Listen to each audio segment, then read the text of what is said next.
તાજા અને સરકારી સમાચાર સાંભળવા માટે ચેનલને સબસ્ક્રાઇબ કરી દેજો અને વિડીયોને અંત સુધી જોજો. મિત્રો, જોઈએ આજના 10 મોટા સમાચાર. નરેન્દ્ર મોદી જ્યારે ગુજરાતના અમદાવાદના પ્રવાસે છે ત્યારે તેમણે 5,000 કરોડના વિકાસ કાર્યનું લોકાર્પણ અને ખાતમુહૂર્ત કર્યું છે.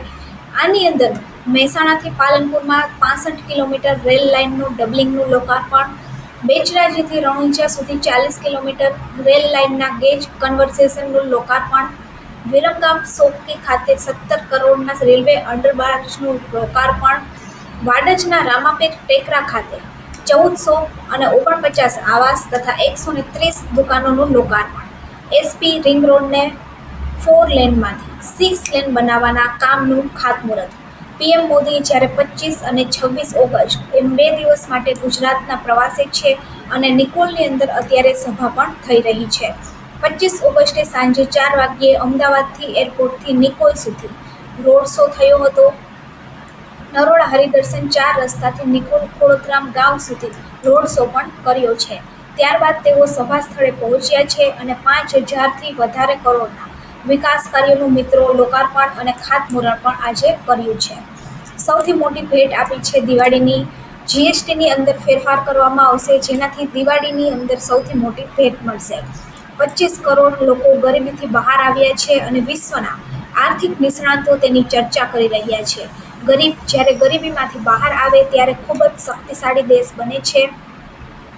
નિયો મેડિકલ ક્લાસ અને મિડલ ક્લાસને સશક્ત કરવા છે. અમદાવાદના ભાઈઓ માટે ખુશખબર જ છે, કારણ કે 12 લાખ સુધીની આવકનું ઇન્કમ ટેક્સ સરકારે હવે માફ કરી દીધો છે અને જીએસટીની અંદર પણ સરકાર સુધારા કરશે અને દિવાળી ઉપર મોટી ભેટ આપશે.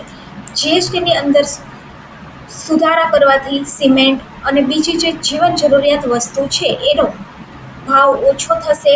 એના લીધે ઘર બનાવવાનું જે છે એ પણ સરળ બનશે અને ઘરની કિંમતો ઘટશે.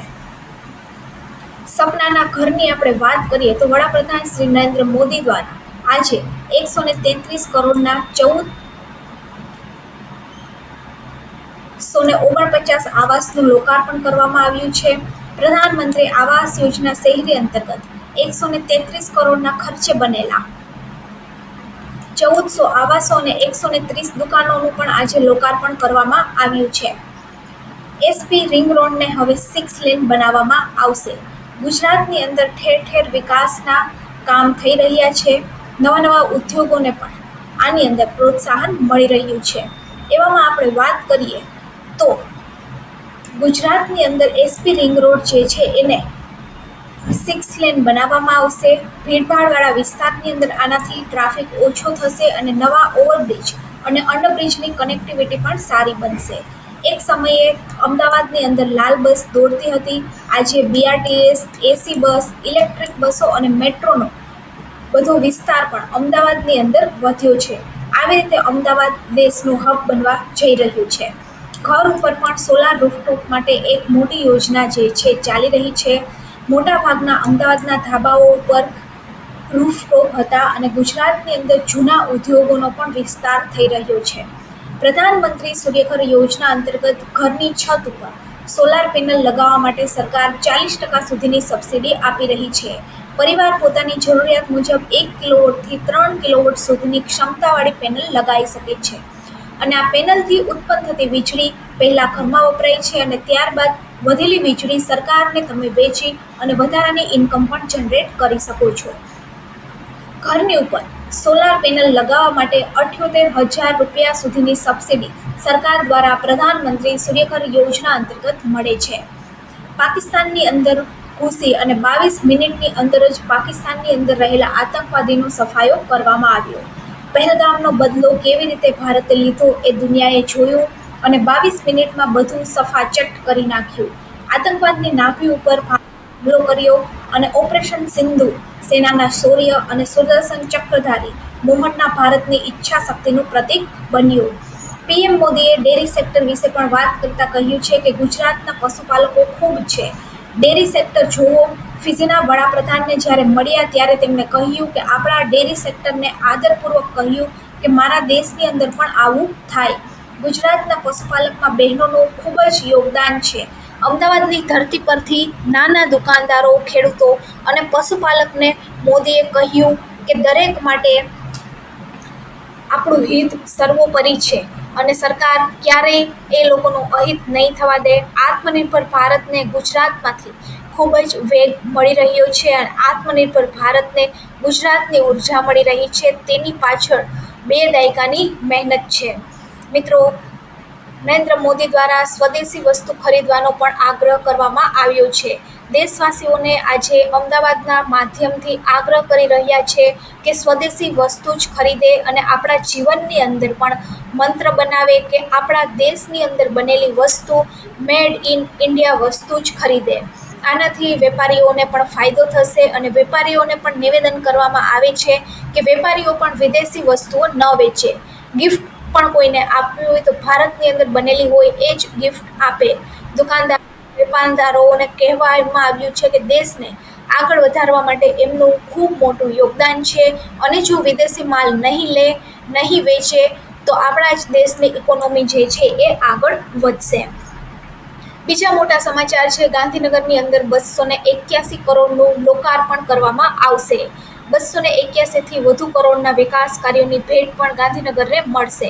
આની અંદર રાંધેજામાં 37 કરોડના ખર્ચે ગટર નેટવર્ક અને સુએજ પ્લમ્બિંગ સ્ટેશનનું બાંધકામ કરવામાં આવશે.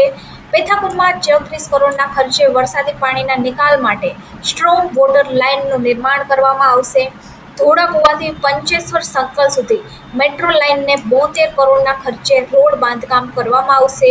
કોબા, રાયસણ અને રાંદેસણમાં 31 કરોડના ખર્ચે પાણી અને ગટરની લાઇન નાખવાની કામગીરી કરવામાં આવશે. ભાટ મોઢેરા લિંક રોડના નવીનીકરણ માટે 25 કરોડના કામ કરવામાં આવશે. બુડાના કામ માટે 38 કરોડના લોકાર્પણ કરવામાં આવશે અને ડભોઈ ખાતે 1 મિલિયન લીટર પ્રતિ દિવસ ક્ષમતાના 2 સુએજ ટ્રીટમેન્ટ પ્લાન્ટ પણ નાખવામાં આવશે. 1/3 નિકાસ જે છે એ ખાલી ગુજરાતમાંથી થઈ રહી છે. આપણે વાત કરીએ તો વડોદરાની અંદર ટ્રાન્સપોર્ટેશન એરક્રાફ્ટ પણ બની રહ્યા છે. ઈવી માટે પણ ગુજરાત ભારતનું સૌથી મોટું હબ બની ગયું છે. ગુજરાતની અંદર સેમિકન્ડક્ટરમાં પણ મોટું નામ કરવા જઈ રહ્યું છે અને ટેક્સટાઇલ, ફાર્મા ઉત્પાદનો સહિત દેશની 1/3 નિકાસ જે છે એ ખાલી ગુજરાતની અંદરથી થઈ રહી છે. આવતીકાલે આપણે વાત કરીએ તો પ્રધાનમંત્રી નરેન્દ્ર મોદી દ્વારા હાઇબ્રિડ બેટરી ઇલેક્ટ્રોડ્સના લગભગ 10:30 વાગ્યે ખાતમુહૂર્ત કરવામાં આવશે અને હાંસલપુર ખાતે હાઇબ્રિડ બેટરી ઇલેક્ટ્રોડ્સના સ્થાનિક ઉત્પાદનનું ઉદ્ઘાટન કરશે અને 100 દેશોમાં બેટરી ઇલેક્ટ્રિક વાહનોના નિકાસને લીલી ઝંડી પણ આપવામાં આવશે. વિશ્વકક્ષાના માળખાકીય સુવિધા અને કનેક્ટિવિટી પ્રત્યે તેમની પ્રતિબદ્ધતાને અનુરૂપ પ્રધાનમંત્રીએ 1400 કરોડ રૂપિયાથી વધુના અનેક રેલવે પ્રોજેક્ટ અને રાષ્ટ્રપતિને સમર્પિત કર્યા છે. આ ઉપરાંત ખેડૂતો માટે પણ મોટી યોજના ટૂંક સમયમાં લોન્ચ કરવામાં આવશે. ખેડૂતો માટે પણ વયવંદના યોજનાની જેમ જ એ લોકોને પણ જીવન સુરક્ષા વીમા પૂરી પાડવામાં આવશે અને ખેડૂતો માટે ઘણી બધી નવી યોજના પણ સરકાર દ્વારા લોન્ચ થઈ રહી છે. જો વિડીયો સારો લાગે તો વિડીયોને લાઇક કરી દેજો અને આપણી ચેનલ ગવર્મેન્ટ સાથી ન્યૂઝને સબસ્ક્રાઇબ જરૂરથી કરી દેજો અને ન્યૂઝને બીજા લોકો સુધી પણ શેર કરી દેજો. આ હતા આજના 10 મોટા સમાચાર. નરેન્દ્ર મોદી જ્યારે અમદાવાદના પ્રવાસે છે ત્યારે તેમને સ્ટેજ ઉપરથી આવી માહિતી આપી છે કે ગુજરાત કેટલી હદે આગળ વધી રહ્યું છે અને કેવી રીતે આગળ વધવા જઈ રહ્યું છે. બીજી કઈ યોજનાઓ સરકાર દ્વારા લોન્ચ કરવામાં આવે છે એની આપણે આ વિડીયોમાં માહિતી આપીએ છીએ અને ચેનલની અંદર બન્યા રહેજો.